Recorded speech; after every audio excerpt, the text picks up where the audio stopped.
नहमदुहु व नुसल्ली अला रसूलिल करीम अम्मा बाद फ़ाऊज़ु बिल्लाहि मिनश शैतानिर रजीम बिस्मिल्लाहिर रहमानिर रहीम అనంత కరుణామయుడు అపార కృపాశీలి అయిన అల్లాహ్ నామంతో ప్రారంభిస్తున్నాను.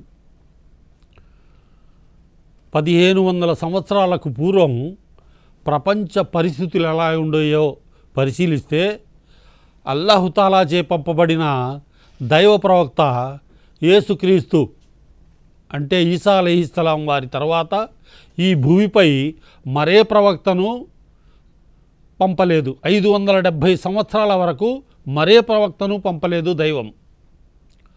పూర్వం ప్రవక్తలు బోధించిన హితబోధల్ని ప్రజలు మర్చిపోయారు, మరికొంతమంది మరుగుపరిచారు.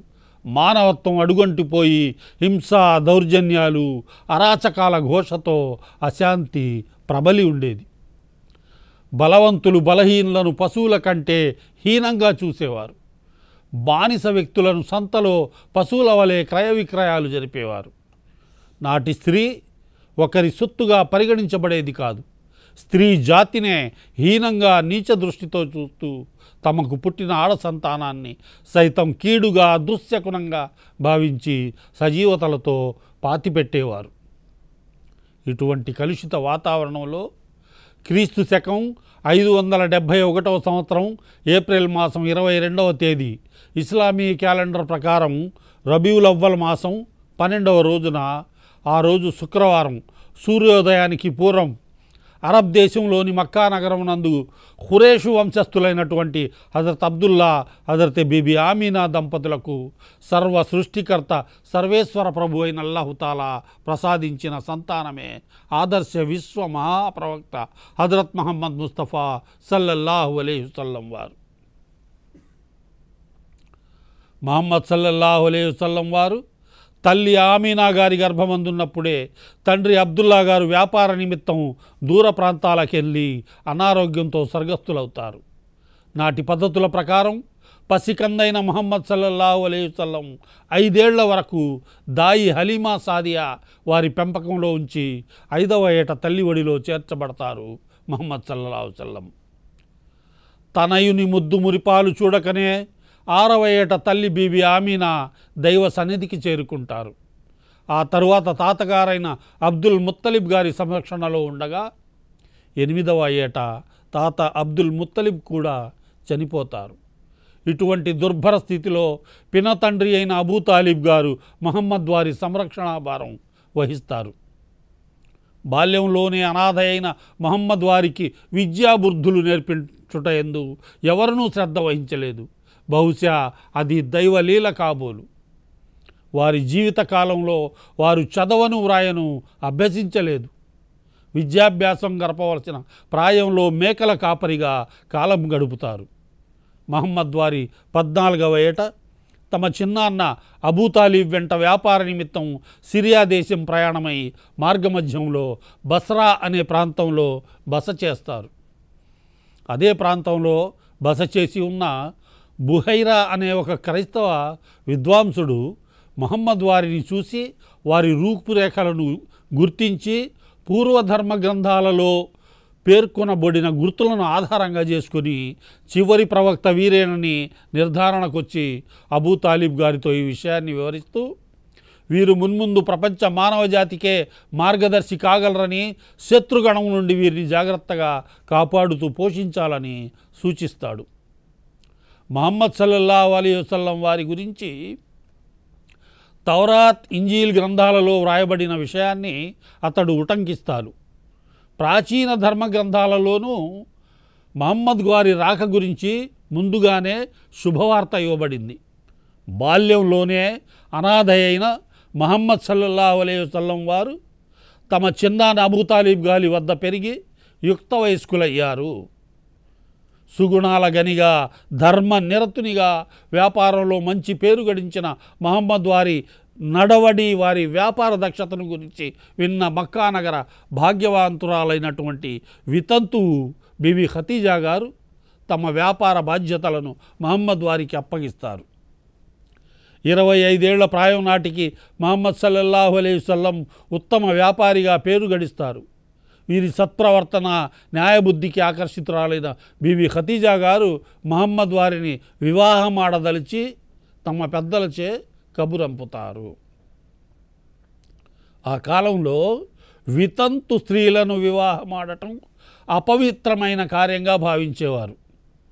ఈ మూఢాచారాన్ని రూపుమాపే దిశగా 25 ఏళ్ల ప్రాయంలో మహమ్మద్ సల్లల్లాహు అలైహి వసల్లం వారు 40 ఏళ్ల వితంతు ఖతీజా గారిని క్రీస్తు శకం 595వ సంవత్సరంలో వివాహమాడి 1400 సంవత్సరాలకు పూర్వమే వితంతు వివాహాలను ప్రోత్సహిస్తూ ఆదర్శప్రాయంగా నిలిచారు. బాల్యదశ నుండి సత్ప్రవర్తన అలవడిన మహమ్మద్ వారికి అరబ్బులు చేస్తున్న ఈ 360 విగ్రహాల ఆరాధన, వారి నీతిబాహ్యమైన కార్యాలను చూస్తూ సహించలేక వీరిని ఈ దురాచారాల నుండి దూరం చేయాలనే తలంపుతో ఈ కలుషిత వాతావరణానికి దూరంగా మక్కా నగరానికి 3 మైళ్ళ దూరంలో ఉన్న హీరా అనే కొండ గుహలో ఏకాంతంగా రేయింబవడ్లు గడుపుతూ ప్రపంచ గమనాన్ని, సృష్టి విధాతను గురించి ఆలోచిస్తూ గడిపేవారు. ఈ క్రమంలో క్రీస్తు శకం 610వ సంవత్సరంలో రంజాన్ మాసపు ఓ శుభదినాన హీరా కొండ గుహలో దైవధ్యాన నిమగ్నులై ఉన్న మహమ్మద్ సల్లల్లాహు అలైహి వసల్లం వారి చెంతకు దైవదూత జిబ్రైల్ ప్రత్యక్షమై అల్లాహుతాలా యొక్క సందేశాన్ని వినిపిస్తారు. ఓ మహమ్మద్ సల్లల్లాహు అలైహి వసల్లం, మీకో శుభవార్త. సృష్టికర్త మిమ్ము దేవుని ప్రవక్తగా నియమించాడు. నేను దేవుని దూతను అని పలికి చదవండి అని అంటారు. ఈ మాటలు విన్న మహమ్మద్ సల్లల్లాహు అలైహి వసల్లం, నేను చదవను రాయను, తెలిసిన వాడను కాదు అని జవాబిస్తారు. అప్పుడు జిబ్రాయిల్ దూత మహమ్మద్ సల్లల్లాహు అలైహి వసల్లం వారిని 3 పర్యాయములు తమ హృదయానికి హత్తుకొని ఇఖ్రా బిస్మి రబ్బికల్లజీ ఖలక్ ఖలఖల్ ఇన్సాన మిన్ అలక్ ఇఖ్రా వరబ్బుకల్ అక్రముల్లజీ అల్లమ బిల్ ఖలం అల్లమల్ ఇన్సాన మాలం యాలం అంటే, చదవండి, మీ సృష్టికర్త సర్వేశ్వర ప్రభు అయిన అల్లాహుతాలా నామంతో, అతడు మనిషిని చిక్కటి రక్తపు ముద్దతో సృష్టించాడు. చదవండి, మీ ప్రభు అయిన అల్లాహ్ పరమ పునీతుడు, అగ్రగణ్యుడు. ఆయన కలము ద్వారా జ్ఞానోదయాన్ని కలిగించాడు, మానవునికి అవగాహన కాని అనేక విషయాలను నేర్పాడు అని పలికి అదృశ్యమైపోతారు. ఈ సంఘటనతో కలవరపడిన మహమ్మద్ సల్లల్లాహు అలైహి వసల్లం తమ నివాసానికి చేరుకుని జరిగిన వృత్తాంతం తమ ధర్మపత్ని అయిన బీబీ ఖతీజా గారికి తెలియజేస్తారు. ఈ మాటలు విన్న ఖతీజా గారు, సృష్టికర్త మీపై దయగలిగి ఉన్నాడు, దేవుని ప్రవక్తయగు సర్వగుణాలు మీలో ఉన్నాయి, దేవదూత వాక్కు ప్రకారం మీరు దైవ ప్రవక్త అని నేను విశ్వసిస్తున్నాను అని మహమ్మద్ సల్లల్లాహు అలైహి వసల్లం వారికి ధైర్యవచనాలు పలికి స్వాంతన చేకూరుస్తారు. మరునాడు బీబీ ఖతీజా గారి దూరపు బంధువైన పూర్వధర్మగ్రంథాల విషయ పరిజ్ఞాని వర్ఖా బిన్ నౌఫిల్ అనే వృద్ధ పండితుని వద్దకు వెళ్ళి జరిగిన విషయాన్ని అతనితో ప్రస్తావించగా, అతడు దైవదూత జిబ్రాయిల్ గారి గురించి వివరిస్తూ, వీరు ప్రవక్తల వద్దకు దైవ సందేశం తెచ్చేవాడు, పూర్వము మూసా ప్రవక్త వద్దకు కూడా దైవాజ్ఞతో వచ్చి ఉన్నారు. ఓ మహమ్మద్, మీకు ప్రవక్త పదవి ప్రాప్తించింది అని పలుకుతాడు. ఈ సంఘటన అనంతరం కొంతకాలం వరకు మహమ్మద్ వారి వద్దకు ఎటువంటి దైవ సందేశం రాలేదు. 3 సంవత్సరాల అనంతరం ఒకనాడు దైవదూత జిబ్రాయిల్ ప్రత్యక్షమై మానవ జాతిని మేల్కొలిపి ఏకేశ్వర ధర్మ ప్రచారం గావించమనే దైవ సందేశాన్ని వినిపిస్తారు.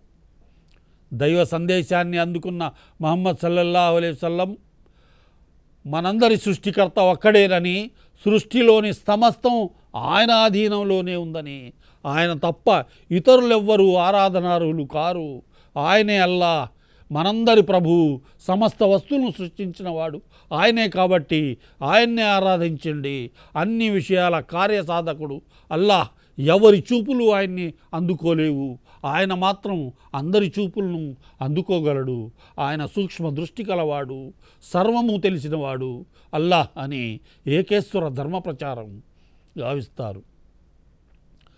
ఆ ప్రాంత ప్రజలలో నెలకొని ఉన్న మూఢ అవిశ్వాస ముకుళిత హృదయాలలో మానవత్వపు జ్యోతుల్ని వెలిగించి శాంతి సహనాల మహోదయాన్ని ప్రబోధిస్తారు. దారి తెన్ను కానక తచ్చాడుతున్న అరబ్బు జాతిని సన్మార్గాన్వేషణలు చేసి షిర్క్ కుఫ్రులను పటాపంచలు గావిస్తారు. తమ తాత ముత్తాతలు పూజించే విగ్రహాలను విడనాడ సంసిద్ధులుగా లేని ముహమ్మద్ సల్లల్లాహు అలైహి వసల్లం వారి బంధువులే వారికి బద్ధశత్రులవుతారు. దైవ గ్రంథమైన ఖురాన్ షరీఫ్ను బోధిస్తున్న మహమ్మద్ వారిని కవి అంటారు, మాంత్రికుడు అంటారు, జ్యోతిష్కుడు అంటారు, చివరికి పిచ్చివాడంటారు. అంతటితో ఆగక మహమ్మద్ వారి సహచరులను తీవ్రంగా దండిస్తూ ఆస్తులను దోచుకొని వారికి నిలువ నీడ లేకుండా చేస్తారు. పుట్టిన గడ్డపై జీవించటం దుర్భరమైపోతుంది. దుష్టులు చేసే దుశ్చర్యలకు స్థిర చిత్తులైన నిలిచిన ముహమ్మద్ సల్లల్లాహు అలైహి వసల్లం వారికి మక్కాను వదిలి మదీనాకు వెళ్ళమని దైవాదేశం అవుతుంది. క్రీస్తు శకం 620వ సంవత్సరంలో దైవ నిర్ణయం ప్రకారం తాము పుట్టిన ప్రదేశాన్ని వదిలి మదీనాకు హిజ్రత్ అంటే వలస వెళ్ళిన ముహమ్మద్ సల్లల్లాహు అలైహి వసల్లం వారి ఏకేశ్వర బోధలు విని మదీనా వాసులు ఇస్లాం ధర్మాన్ని స్వీకరించి ముస్లిములవుతారు. మదీనా వాసుల అడ్డదండలు మహమ్మద్ వారికి లభించటంతో ఇక నిర్భయులై దైవ ఏకేశ్వర వాణిని బహిరంగంగా ప్రచారం చేయనారంభిస్తారు. దైవ ఏకేశ్వర సందేశాన్ని తిరస్కరించి ప్రతిఘటించిన అవిశ్వాసులు మహమ్మద్ వారిపై యుద్ధాలను ప్రకటింపసాగారు. ముహమ్మద్ సల్లల్లాహు అలైహి వసల్లం వారు కావాలని ఏనాడు ఎవరిపైన యుద్ధాన్ని ప్రకటించి ఉండలేదు. తమను ఎదిరించే శత్రువులను ప్రతిఘటిస్తూ జరిగిన సమరాలలో ఏకేశ్వర నినాదంతో ఇస్లాం ధర్మ స్థాపన కొరకు ఉత్తమ సమాజ నిర్మాణం కోసం దైవాజ్ఞతో సమర మైదానంలో వీరోచితంగా పోరాడి తమ పవిత్ర రక్తాన్ని అరబ్ భూభాగంపై చిందించి క్రీస్తు శకం 630వ సంవత్సరంలో మక్కాను వశపరుచుకొని విజయ పతాకాన్ని ఎగురవేస్తారు. వంశపారంపర్యంగా తామే రాజులమని చెప్పుకునే రోమ్, కిస్రా సామ్రాజ్యాధిపతులు పరాజితులై మహమ్మద్ వారి ముందు తలలు వంచి నిలబడ్డారు. అశాంతి అరాచకాల జడులు సమసిపోయాయి. అనాథలకు ఆశ్రయం లభించింది, బానిసలకు స్వేచ్ఛ ప్రసాదించబడింది, స్త్రీ జాతికి స్వాతంత్రం లభించింది. ఏ జన్మభూమి తమను బహిష్కరించిందో అదే కడకు వీరికి స్వాగతం పలికింది. ఏ దేశ ప్రజలు మహమ్మద్ వారి రక్తపిపాసులయ్యారో చివరికి వారే మహమ్మద్ వారి అనుచరులయ్యారు. ఇస్లాం సిద్ధాంతాలు అంగీకరించబడ్డాయి.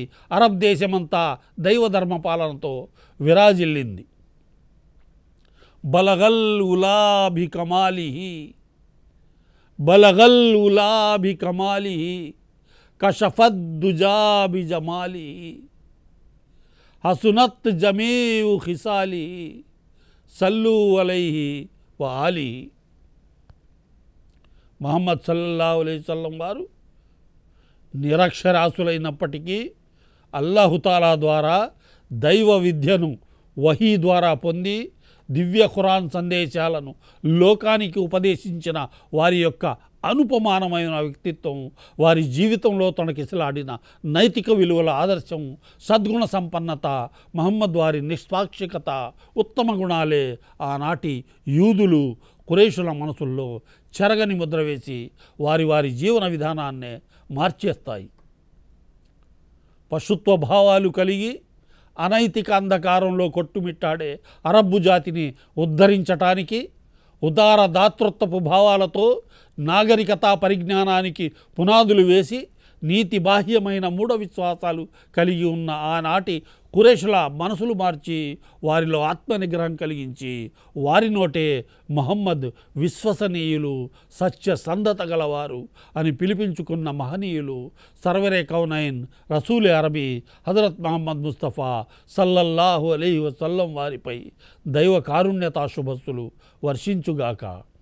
అల్లాహుమ్మ సల్లి అలా మహమ్మదిన్ అబ్దిక వ రసూలిక వ సల్లి అలల్ ముమినీన వల్ ముమినాతి వల్ ముస్లిమీన వల్ ముస్లిమాత్. కోట్ల కొలది మానవ హృదయాలలో సుస్థిర స్థానాన్ని సంపాదించిన 10 లక్షల చదరపు మైళ్ళ పూర్తి అరబ్ దేశ భూభాగం వారి పాదాక్రాంతమై నిలిచిన శాంతమూర్తిగా, నిరాడంబరునిగా, నిస్వార్థజీవిగా, అసమాన ప్రతిభాశాలిగా విరాజిల్లి దైవ ఏకేశ్వర నినాదాన్ని ప్రచారం గావిస్తూ మహోన్నత వ్యక్తిత్వం కలిగిన ముహమ్మద్ సల్లల్లాహు అలైహి వసల్లం తమ ప్రాణాంతక శత్రువులను సైతం క్షమించి వదిలేసిన వారి దయాగుణం, క్షమాగుణం బద్ధ విరోధులను సైతం సన్మార్గం వైపు నడిపించింది. సర్వ విశ్వజనీన సోదర సమానత్వం సిద్ధించాలని, మానవులంతా ఒకటేననే భావన కలగాలని, అరబ్ దేశానికి ఏకఛత్రాధిపతిగా ఉండి కూడా అతుకులతో కూడిన ముతక వస్త్రాలను ధరించేవారు.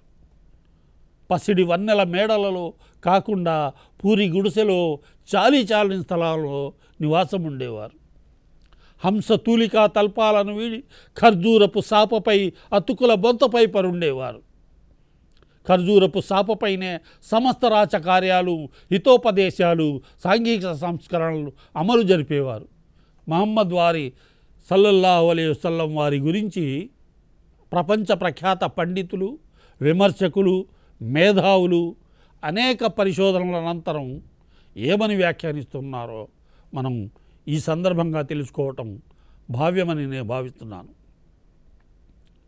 ఈ భూమండలంపై ఇప్పటికీ కొన్ని కోట్ల మంది ప్రజలు నడయాడినప్పటికీ చరిత్రలో మానవజాతి గమనాన్ని తమ చేతల ద్వారా, తమ బోధనల ద్వారా ప్రభావం చేతిన మహానుభావులు కొద్దిమంది మాత్రమే ఉంటారు.